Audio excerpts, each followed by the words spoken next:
Day 3. What list, Oscar? Asked Allison. Without hesitation, I told her everything that had happened to me so far. How I came across that list of rules, how I first heard those eerie scratching sounds that nearly drove me insane. About how, just last night, I was chased through the forest by a deranged woman who looked like something straight out of hell. Allison sighed deeply and replied, I see. You know, Oscar, this has happened before. In fact, it happens to every new watchman assigned to that tower. I don't really know what to believe anymore. At first, I thought maybe people just go crazy from isolation. Personally, I've never seen anything like it myself. But after Harvey, wait, Harvey, I cut her off. Who's Harvey? The watchman before you. He lived in your tower for over a year and never once left. Not even when the season ended and winter set in. Allison continued. He was a tough guy, good with his hands. Always fixing things, always working on something. Harvey was a decent man, though not very social. Sometimes he wouldn't respond for 2 or 3 days. But later, he'd contact me on the radio, saying he was fine, and then disappear again. But one time, toward the end, he didn't contact me for an entire week. I believe he spent all those days and nights outside of his tower, though honestly, I have no idea where he was during that time. What do you mean, toward the end? I asked. Exactly that. He just vanished. Mark thinks he got tired and decided to quit. When Mark checked the tower, it was completely empty. No bags, no clothes, and of course no Harvey. Strange, isn't it? He lived there so long and flat out refused to leave the forest. And then suddenly, without telling anyone, he's just gone? Hard to believe. She paused, then added, though, in the months before he disappeared, he became obsessed with the crazy woman. He claimed to see her often at night, but he never went into detail. If I tried to ask questions, he would simply stop talking. Like I said, he wasn't much of a talker.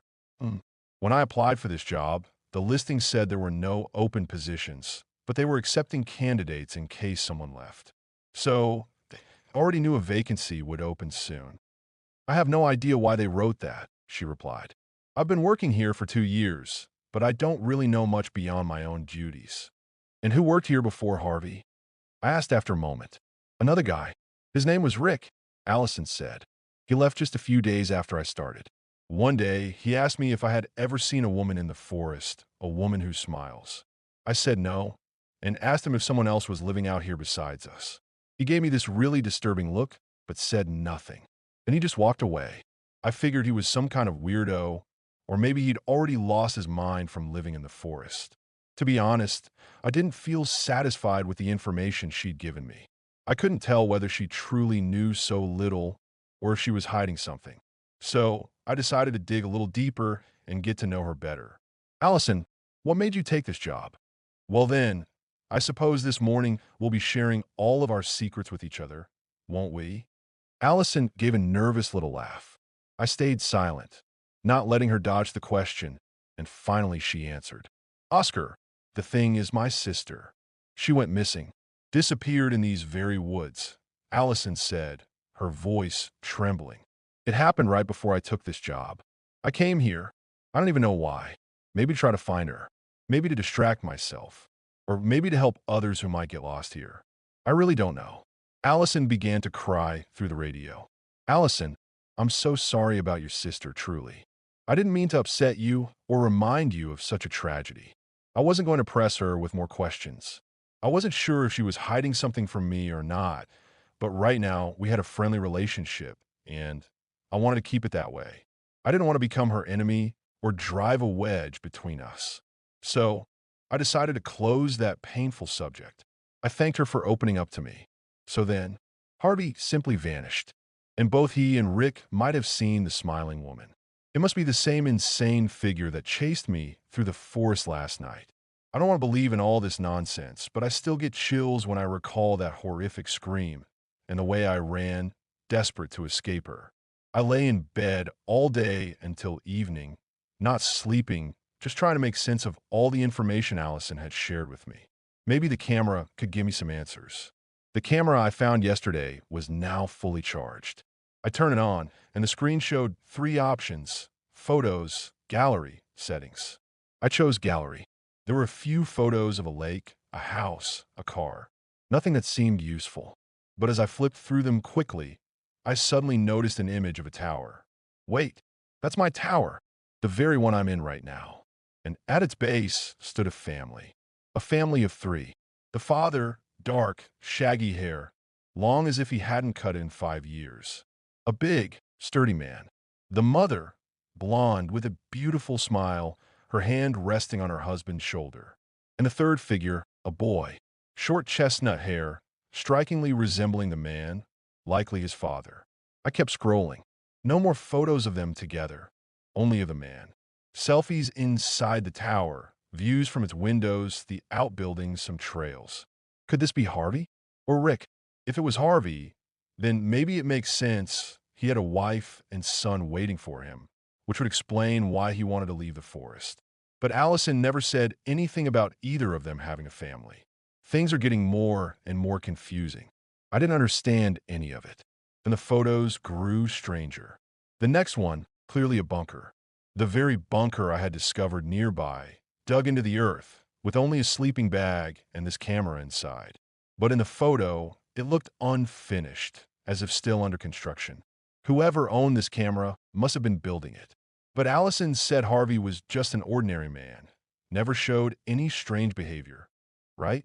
Then why the hell would he be building a bunker in the forest? And so close to his own tower? To me, that sounds like plenty of strangeness. Whatever, I'll think about it later. The next photo, just a tree, barely visible in the dark. Then 5 more shots of the same tree. And at its base, a shadow. Warped, distorted. Whoever took these pictures, Harvey or someone else, was clearly trying to capture something. And that something was probably the crazy woman. Suddenly, I heard crying. What time was it? 2 in the morning. What the hell was happening down there?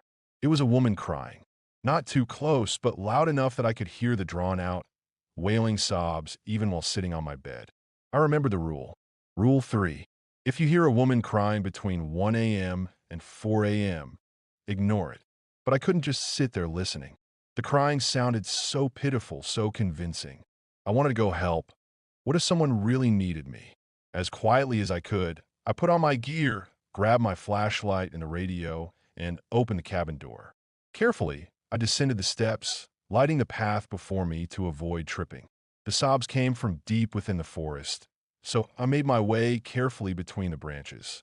I don't know how to describe that sound, except to compare it to the sobbing of a mother who has lost her child, grieving, broken, utterly desperate. My flashlight was off, since the crying kept growing louder. I crouched low, carefully moving from bush to bush, from tree to tree. The air was thick with fog, cool, and growing colder the further I went. When I peeked out from behind a tree, I saw her. She was sitting against the trunk, her face buried in her hands as she cried. She was close. Her dark hair was filthy wet. Though I couldn't see clearly, her dress looked strangely clean and untouched. Her hands, God, twisted, broken, I couldn't tell. Her pale white skin seemed to glow faintly in the dark. My radio. I quickly lowered my head to switch it off, and the crying stopped. I was still staring down at the radio. Damn it.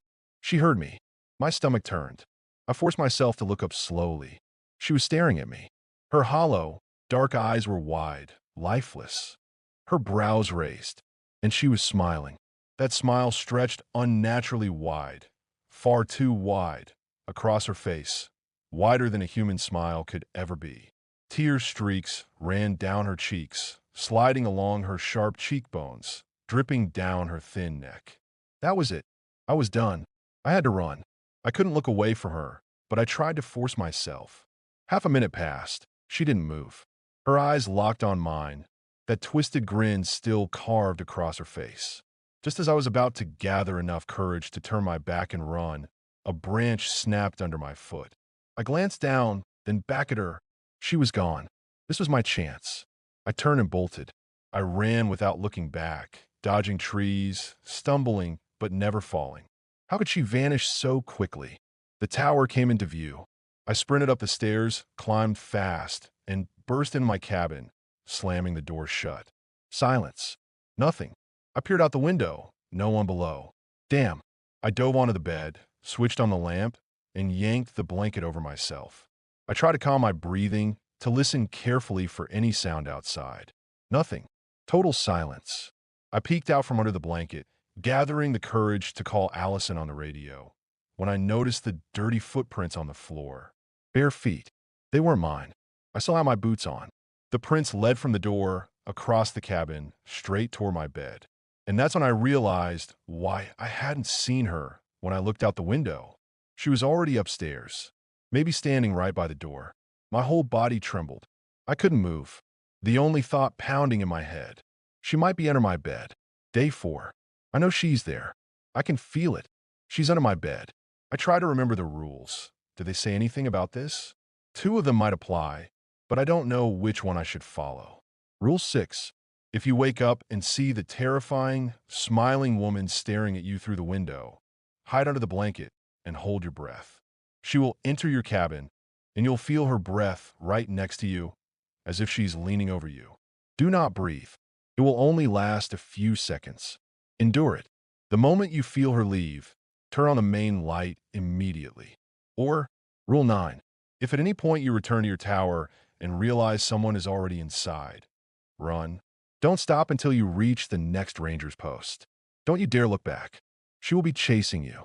Should I hide under the blanket until she leaves, like Rule 6 says? Or should I run, because maybe she's already inside, like Rule 9 warns? Damn it. When I entered, she must have already been here. That means it's Rule 9, right? I can hear her. Not clearly, but I can. The sound of someone moving slowly, trying not to make noise. A moment later, there's a faint cracking sound, like knuckles popping. God, it must be her hands. They move, and I hear that horrible snap. Then a low, choking moan. I squeeze my eyes shut. I have to decide, keep hiding or run. Rule 6 or Rule 9. I am panicking. I feel a light tug at the bottom of my blanket, just for a second. Then another pull, stronger this time. I choose Rule 9.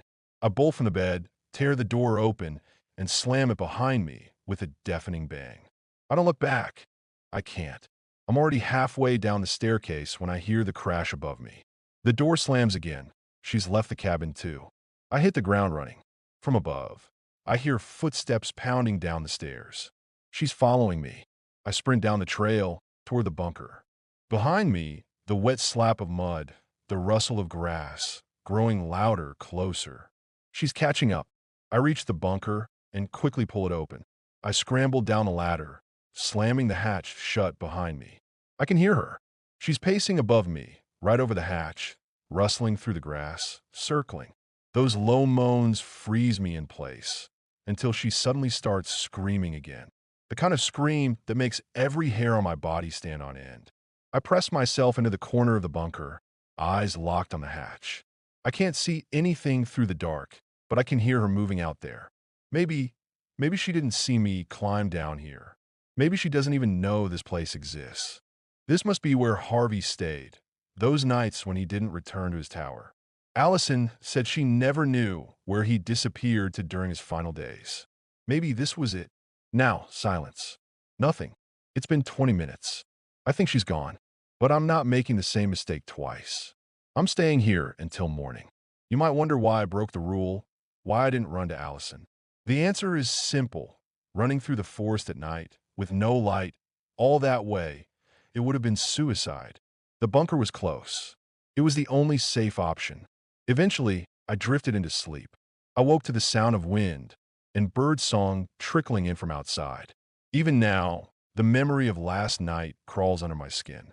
Looking back at the decision to push deeper, to try to figure things out, I feel like an idiot. Maybe it was the lack of sleep, but I won't make that mistake again. From now on, I stick to the rules. Morning. I'm still in the bunker. Finally, I work up the courage to crack open the hatch, squinting into the blinding sunlight after so many hours in the dark. It's fine. The coast is clear. Carefully, without sudden movements, I climb out and head toward the tower. I'm halfway up the ladder when a voice cuts through the quiet. Hey, hi there. I almost shit myself, swinging around so fast I nearly lose my grip and fall. At the base of my tower stand a young woman. Brown hair, glasses, a huge backpack slung over her shoulders. She's in full hiking gear, smiling up at me. Saw the... Didn't mean to scare you. Im Samantha. Mark's daughter. I'm here to restock some supplies. My heart is still trying to punch its way out of my chest. Allison had mentioned Mark or his son might show up sometimes, but never a daughter. These questions, these strange little inconsistencies, they're eating me alive. Oh, hey. I manage, my voice shaky. Yeah, you really startled me. I'm Oscar. I know, she says, still smiling. Hi, and sorry again. You okay? I force a weak smile, nodding.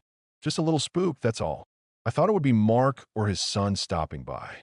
She laughs. Usually, yes. I only just started helping them out. You're actually my first stop today. Later, I'll be visiting the other Watchman. Nice to meet you, Oscar. I didn't tell Samantha about everything that had happened these past few days.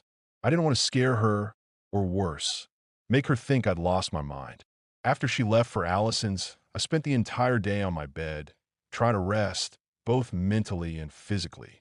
Now the sun is setting, and despite my fear so strong it makes my chest tighten, I feel a grim determination to uncover what's really happening in these woods. Don't get me wrong, I'm scared to death. Maybe I made the wrong choice. But I'm here alone. I don't know who to trust. Maybe Allison? But even she clearly holds things back. My options are limited, and my trust even more so. My next patrol went by without incident, and I was grateful for that. Just before going to bed, I radioed Allison to ask her the one question clawing at me. Hey, Allison, I said, does Mark have a daughter? Oscar, hi, she replied after a pause. Funny timing. I was about to wish you good night. I don't know. I've only ever met his son. Why? It's nothing. I was just curious. Oscar, are you okay? Did something happen? I'm fine. Alison. Just tired. Can't talk anymore. Good night. So what am I supposed to think? Samantha should have visited her today. And even if she wasn't Mark's daughter, Allison would have mentioned a girl bringing her supplies. But she said nothing. Nothing at all. I'm still terrified, but I know one thing. I have to cling to the rules. The rules are my lifeline. My only chance of survival. From now on, I will follow them without hesitation. Just in case, I keep my boots on when I go to bed. And I always switch on a lamp before turning off the main light. I lay in bed for about 30 minutes before I heard it again. Scratching. Rule 7. If you hear scratching, no matter where it comes from, switch off the radio and hide under the blanket until the sound stops. The scratching is faint, almost delicate, coming from somewhere on the stairs. Or maybe from the storage shed below.